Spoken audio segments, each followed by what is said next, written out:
It's time to go beyond the headlines, cause I don't put in overtime just so I can headline. Okay, now it's Fox Sports, I'm live with Renee. Going hard every day, sports rapping every play. Different segments for your favorites, coming at you daily. With positive vibes, yeah, we some game changers. Basketball, football, soccer, with different interviews, you never know who may pop up. Listen, only on Beyond the Headlines, this is Beyond the Headlines. Only on Beyond the Headlines, this is Beyond the Headlines. Only on Beyond the Headlines, this is Beyond the Headlines with Renee Washington. Introducing our featured guest of the week, we've got Carolina Panthers Brandon Zylstra joining the show. Welcome. Thanks for having me on, Renee. I'm so happy to have you here. I'm excited to talk about your career and all that's going on, especially around COVID, as you are back on the field, finally playing football again. So I definitely want to ask, before we even get started into your career specifically, how has COVID and this pandemic, even the return back to playing, can you talk us through what that process has been like for you as an athlete, training through all this that's been going on? Yeah, honestly, it's been one of the, I don't want to say the most difficult off seasons, but definitely the most different of off seasons. There's just so much unknown out there. There's just so much we have to get a grip on before we actually get on the field. And so it's been kind of hectic trying to figure out all the rules and protocols that are going on. There's no preseason games now, so that's going to make a difference for a lot of players. It's a year of really just a kind of adapting to everything that's going on, because it sounds like the schedule is going to constantly be changing. So. Absolutely. And even once the news broke that there was no preseason games and that like all the changes that we've been seeing so far, I don't anticipate, as you say, I anticipate there being more as we move forward, just trying to adjust around all this that we have in our new normal. So, for you as an athlete, I want to get into your journey. I know a lot of people every time, or a lot of people when they see professional athletes, you just always assume that there's been this straight and narrow, nice, easy path to getting to the highest level. That was not the case for you. I love that your story is from D3 to playing in the NFL, which is something that in itself is an incredible accomplishment. So coming from Concordia out of Minnesota, getting into the NFL, I'm curious to know your process in terms of who was really helpful in helping you make that next step and what that was like for you as an athlete, just to continue to work to get to the next level. Yeah, I mean, like you said, I have a really unique journey. And, coming out of college, I didn't have any scouts after me or looking at me. I didn't have any agents talking to me. So it really came down to me figuring it out on my own, a lot of trial and error, and really just trying to put myself out there as much as possible. It came down to when I left Concordia, I hooked up with my quarterback from college who was already a year out. He played 1 year in the GFL out in Germany and had a really successful career. And he was just kind of doing it to travel. But he told me that, he wanted to make a shot make a run at the NFL. And I was like, cool, let's try to figure this out together. So I moved down to Arizona with him because he was training with a quarterback coach down there. And it was literally just us trying to network as much as possible, send out videos. We made things called like athlete resumes, just putting like our stats, statistics, accolades, like our pro day stuff, and just kind of sending it out to just different people that I came in contact with. Talking to people, getting different NFL emails, scouts, trying to hook up with some agents, and just really just flooding everybody's emails with this stuff. And I'm sure other teams, even if I don't know if they actually did get the emails or not, but I'm sure if they did, they were like, who is this kid? Why is he blowing up my thing? Because I was sending out 200 emails, like probably every week or every week and a half, 2 weeks, just to, like I said, just any contact I could. Because I figured at that point, I had nothing to lose. I was coming from nothing really at a D3 school. And so I was just trying to put myself out there, any way I could. And so, like I said, it was just a lot of trial and error with me. And, eventually it worked out. Yeah. And that persistence of, staying consistent and persistent through your journey is incredible. Even the fact that going back before we even talk about college to the NFL, from high school to college, that process wasn't easy either, trying to figure out what was next, I'm sure. And, figuring out what level to play at or what school to play at. I know the recruiting process for me, as I went through it as a player and even as a coach, it's tough. It's not easy. There are no guidelines. There's no one that's really helping you through it. And I'm sure even from the college level to the pros, as you talk about, it's even harder to figure out what's next if you don't have people that you can reach out to. And you're fortunate to have a friend that you were able to go through the process with. But, moving from college football to playing in the CFL to playing in the NFL, I'm curious to know, what was the biggest motivating factor or the biggest aspect of your game that you tried to rely on to help get to that next step? So the persistence is one thing for sure, but what's something else that you actually relied on to help you continue to just stay focused and continue to move forward? Yeah, I guess one thing that, I always told myself, and one reason why I wanted to keep playing is even dating back to high school, I always felt like I was a good player that was underutilized in a sense. Coming out of high school, I had a couple D2 offers. Otherwise, the rest were all just kind of Division III teams. And my goal was always to make it to the Division I level. And so I almost felt like disrespected in a way. And I'm always just like, I've never actually shown what I can do before. And so then I ended up going to a Division II school in Augustana in Sioux Falls, South Dakota first. And, the same thing happened there. Felt like I could have been playing and wasn't. And it just didn't really feel like the right fit for me. So that's why I ended up transferring to D3. And from that transfer, if I were to go back, I'm not going to say I would have stayed there, but I would like to actually, it would have been sweet to see what could have happened there. But I just got super impatient. So from that experience, I learned a great deal of patience, and I kind of took that with me the rest of my career. But it was just always just trying to, prove that I had more to give, prove that I can actually contribute, prove that, I can play at the next level. And so that was always in the back of my mind. It wasn't even so much trying to prove other people wrong. It was just trying to prove myself right. And so that's something that, was at the back of my mind in every training session, every game I ever played, practices, just preparing, is just trying to prove my worth, prove that I can actually make a difference on a team. Yes, absolutely. And constantly looking to find a way to make an impact is, just a way to allow you to continue to stay focused too, to have those small goals and accomplishments that you're trying to achieve. But also something that stands out to me is you get into the NFL, you get that moment that you're receiving a contract to play with the Minnesota Vikings in 2018. And I'm definitely curious to know about that initial reaction and initial feeling as you finally were able to see your hard work paying off and getting that call to the Vikings to be a part of their team. Yeah, I mean, I was definitely excited because that's been my dream since, honestly, it was probably 6 or 7 years old, was to sign an NFL contract. But once I finally got that, I mean, I gave a little hoorah right away. But at the same time, like I just kept telling myself, I was like, okay, you made it here, but you haven't made it in the NFL. You've made it to the NFL, but not in the NFL. So like, I never really got too excited, and that's something a lot of my family members and friends were. I don't think they quite understood, because they're just like, why aren't you celebrating? Why aren't you happy? I'm just like, in my eyes, I haven't done anything yet. I made it to the team, but I have to be part of the team now. And so like, never really felt satisfied. Never was truly happy, I guess, about what I've done. And because in my eyes, I was just like, now you're basically starting over. Now you have to, you have to put your head down again, start grinding again, just to make sure you stick with the team. Yeah, and that's the biggest thing that, as you talk about, you're never fully done. You're always constantly improving yourself and trying to continue to climb up the ladder. Getting into the NFL is not enough, because as you dealt with in your career, and as a lot of athletes have dealt with in their careers at some point, is, when you had the unfortunate news that you were no longer going to be playing with the Vikings, and, here's all your hard work, and it's like, now what?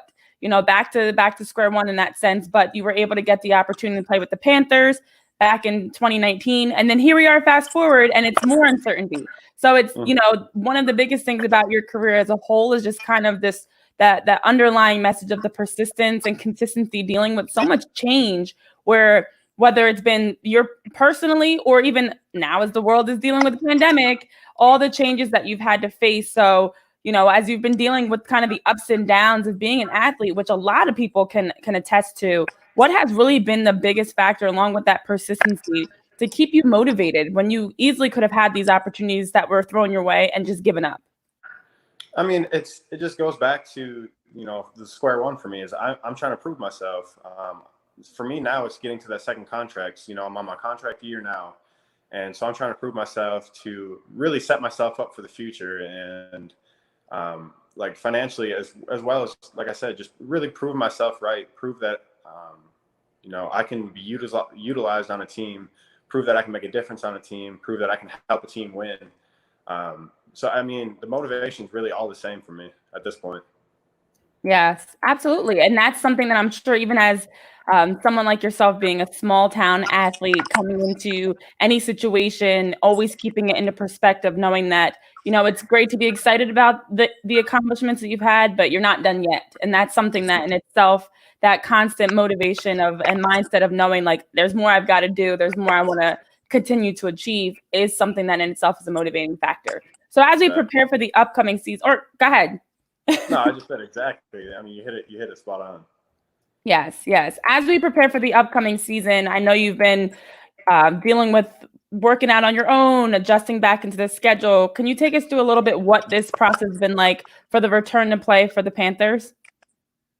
Yeah, I mean, well, I guess as far as my journey or kind of like what I've done.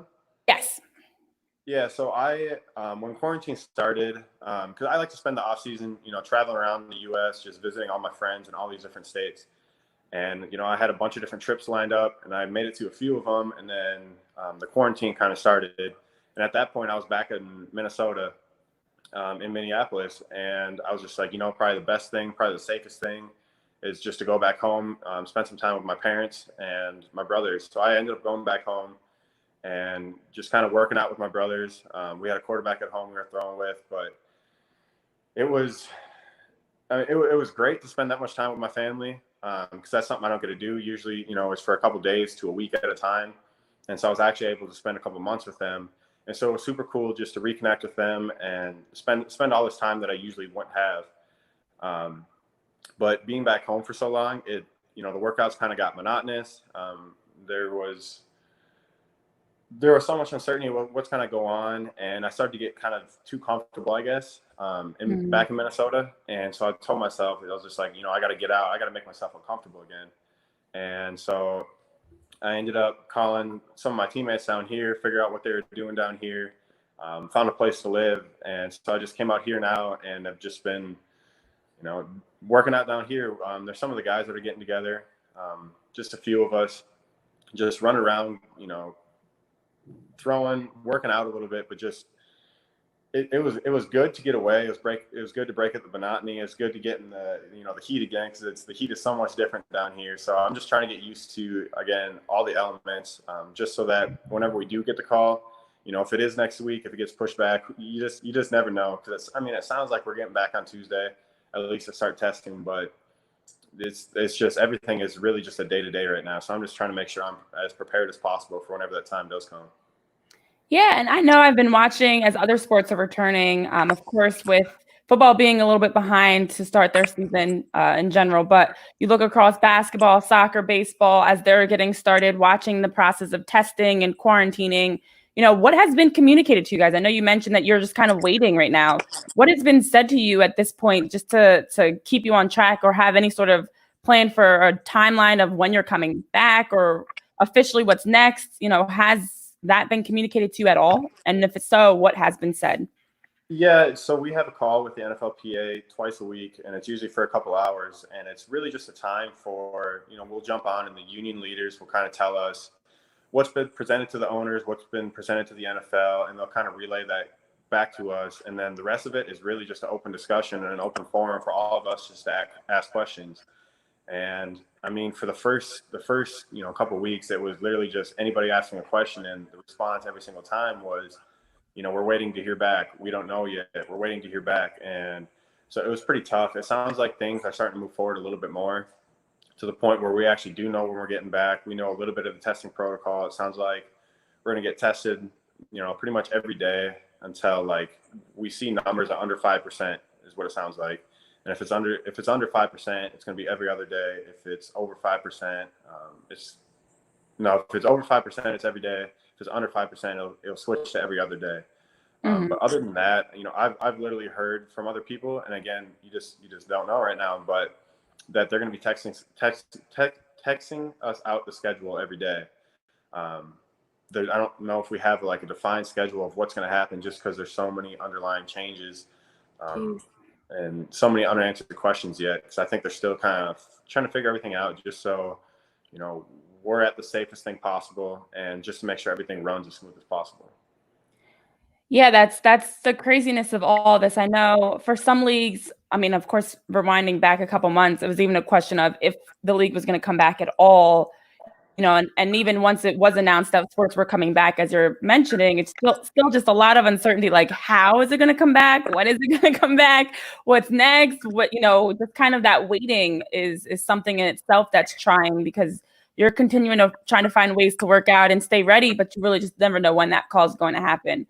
As an organization, has there been any communication from players, coaches within, for the Panthers specifically, that you guys have had to even just stay connected? I know some teams have done Zoom calls, some teams have just done various things to try to stay connected as a team away from the field, even though you're unable to fully be back into a routine like you normally would at this time of year. Yeah, I mean, a few people that are in Charlotte, we get together in small groups, but at the same time, the coaches are telling us, you guys have to be careful what you guys are doing. We don't want big groups. We don't even know if we want you guys thrown together, just because one person can pass it to another person, can pass it to another person. So it's been just a very tight line we're trying to walk right now. But I guess during like our OTA period, we're on like basically Zoom calls for a couple hours a day, and I think that was good. I guess I can speak for the receivers. It was good for all of us to get in there, listen to each other, listen to how much we know. We got to interact a little bit throughout there. So I gotta meet a lot of the receivers on the team, via Zoom. So I haven't really met a lot of them in person yet, but I don't know. It's just it's weird right now. That's a great way to describe it. Very weird right now. That's absolutely what we're dealing with. And I honestly was excited just to have the chance to talk through this with you, because in hearing and talking with different athletes and coaches from the various sports, it is very eye-opening to see how much each sport is just, or how each sport, I should say, is dealing with all this uncertainty, because it is so much that you just don't know. And as you mentioned, even something as simple as throwing the ball around could be something that's putting you guys at risk, when we're still seeing players that are testing positive. And of course, around the world, numbers are still high in general. So it's a scary, weird, confusing, uncertain, whatever adjective you want to use to describe it, time right now. So I feel for you and for everyone that right now is just kind of in that waiting period and unsure what's next. Yeah, But I wish I had more. Go ahead. I was just gonna say, I wish I had more answers for you, and I wish I could talk about this more. But I'm just as out of the loop as a lot of the fans are. Yeah. Your lack of answers is in itself an answer. The fact that there's nothing really known about what's next and how to prepare, and really a schedule in place or a plan in place in terms of like a timeline. But I definitely know, for as an organization as a whole, for the Panthers as a team in the NFC that's looking to have a better year, to be over 500.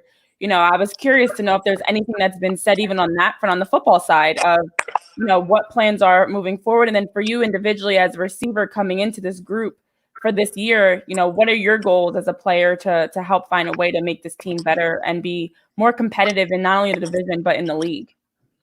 I guess speaking for like the team aspect first, Coach Rule would jump on meetings every day and just kind of, it was fun to hear him speak. He's a big philosophical guy, so it was cool to hear kind of his coaching style and his sense of unity with the team, and different things we're looking for out of the team, how he's trying to structure the team.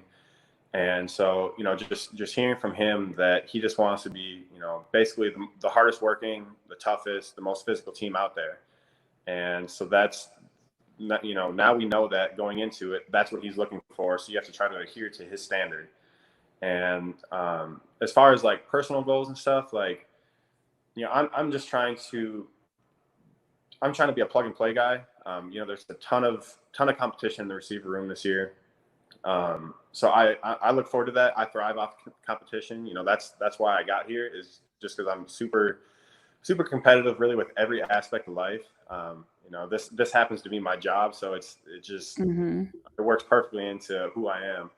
But like I said, I'm just trying to be like a plug and play guy. I'm just trying to be as versatile as possible, know all the positions, and just do well at those positions. I'm trying to develop trust with the quarterbacks, develop trust with the coaches, that they can put me in there without worrying, and really just kind of throw me in anywhere.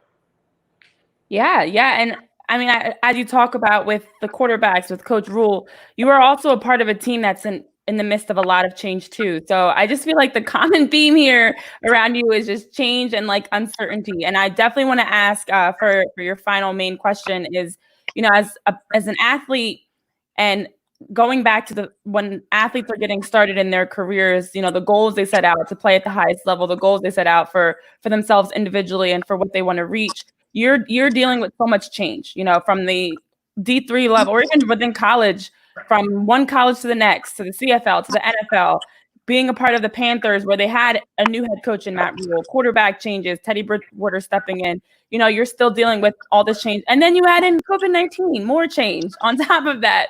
What's your message to especially another athlete, whether it's a kid or someone that's kind of in the midst of, just trying to figure out what to do next, that has helped you get through? I know you've talked about it a lot in this interview already, but what would be your main message to them to just kind of keep focused, keep grinding, and keep working to get to whatever their next goal is? Yeah, I guess I got two things to say about that. One is just learning how to deal with adversity, because adversity, no matter how smooth you think your path is going to be, no matter how well it's laid out, like there's going to be stuff that's going to pop up, and it's just learning, how to respond versus reacting to it, as I always say. A response is a controlled reaction. But I guess the other thing, and it's kind of the quote I live by, it's on my Instagram, it's on my Twitter, is just control what you can control. And once you truly understand the concept of that, you let go of everything else. And like for me, I've been much less stressed these last couple of years because, I really made that a part of my daily life. You don't worry about what you can't control. And in the same sense, everybody's dealing with COVID-19 right now. There's a bunch of teams out there dealing with new coaches, new quarterbacks and whatnot. So like, you can't sit and feel sorry for yourself because there's other people going through it too. So it's just, control what you can control and just run with it. Enjoy it, have fun with it, work hard. I love that. That is a great quote to live by. Like understanding that there are things that you can't control and that's going to happen, but you can just take control and take ownership over what you do have that you can focus on. So that's a great message. And where can people follow you to keep up with you on your career and continue to follow you as hopefully you're back on the field playing very soon and we're able to get back to the NFL season? I know that football fans are like chomping at the bit. I'm not going to tell you who I'm a fan of, but as a fan, I'm excited for my team to get back on the field, but even just looking forward to having these types of conversations and football debates and things. It's time. So where can people follow you as you're getting ready to get back on the field? I'm going to say in the next couple of weeks, that's my prediction, that you'll be back playing soon. I mean, I'd like to hope so too. I'm on Instagram. I think it's just at Brandon Zylstra. And then I've been trying to be way more active with that lately, just because there's not that much else to do. So I told myself that I'm going to try to be a little bit more active with there. I've been posting a little bit more and whatnot. And then my Twitter is at Brandon_Zylstra, I believe. You can find me on both of those. I'm not too big on the Twitter thing. I absolutely love Twitter going on there. I think it's absolutely hilarious. I love reading stuff. I don't post as much, but every once in a while I'll send out a funny retweet or some kind of positive motivational retweet. That's funny that you don't even know your handles, but yes, I mean, it is something. It is at Brandon Zylstra and at Brandon_Zylstra on Twitter. But thank you so much for joining our segment this week for Beyond the Headlines with Renee Washington. I am excited to see what's next for you. I'm excited to see as football finally gets started with the weather being so beautiful. It's football season. It's time to tailgate and watch games. So fingers crossed you're back on the field soon. All right, appreciate it, Renee. Thank you. Thank you so much for joining us.